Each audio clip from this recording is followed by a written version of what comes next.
Que deviennent les pesticides appliqués en agriculture? Véritable enjeu de société, cette question est centrale dans la formation des futurs gestionnaires de la qualité de l'eau. Posons tout d'abord le décor. Les pesticides sont appliqués, puis dégradés au cours du temps et entraînés lors des épisodes pluvieux jusqu'aux rivières, où ils induiront un impact écotoxicologique de ces milieux aquatiques. Plusieurs facteurs jouent un rôle simultanément sur la persistance et le transport des pesticides.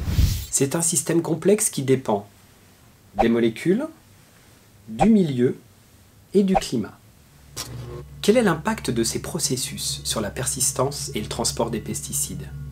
À quelle période et vers quelle zone ces pesticides vont-ils être exportés? Rentrons dans le détail. Un relief pentu, comme ce paysage viticole, va augmenter la vitesse d'écoulement et entraîner des particules de sol contenant potentiellement des pesticides. A l'inverse, un paysage plus plat, comme cette plaine céréalière, va favoriser l'infiltration et le transport vertical des pesticides vers la nappe phréatique sous-jacente. La granulométrie du sol, sableuse, argileuse ou limoneuse, sa structure, ainsi que la présence de matières organiques vont jouer un rôle majeur dans la réactivité et la mobilité des pesticides. L'assolement, et donc la position des parcelles traitées par rapport aux rivières, va aussi jouer un rôle primordial dans les risques de contamination des eaux de surface. La stratégie de traitement, que ce soit en prélevé de la culture ou en post-levé sur la culture, va directement conditionner les molécules actives des produits appliqués.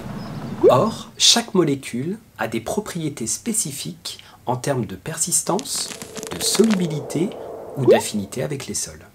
Enfin, le facteur climatique va à la fois conditionner la vitesse de dégradation et l'intensité de leur transport.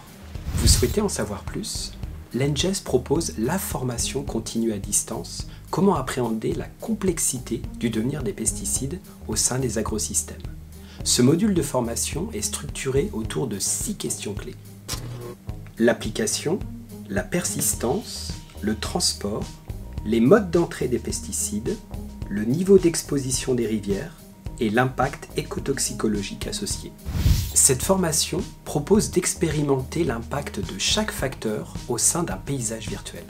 Agronomes, agriculteurs, conseillers agricoles, animateurs de bassins versants, nous vous proposons d'expérimenter et de tester directement l'impact de vos choix au sein d'un simulateur.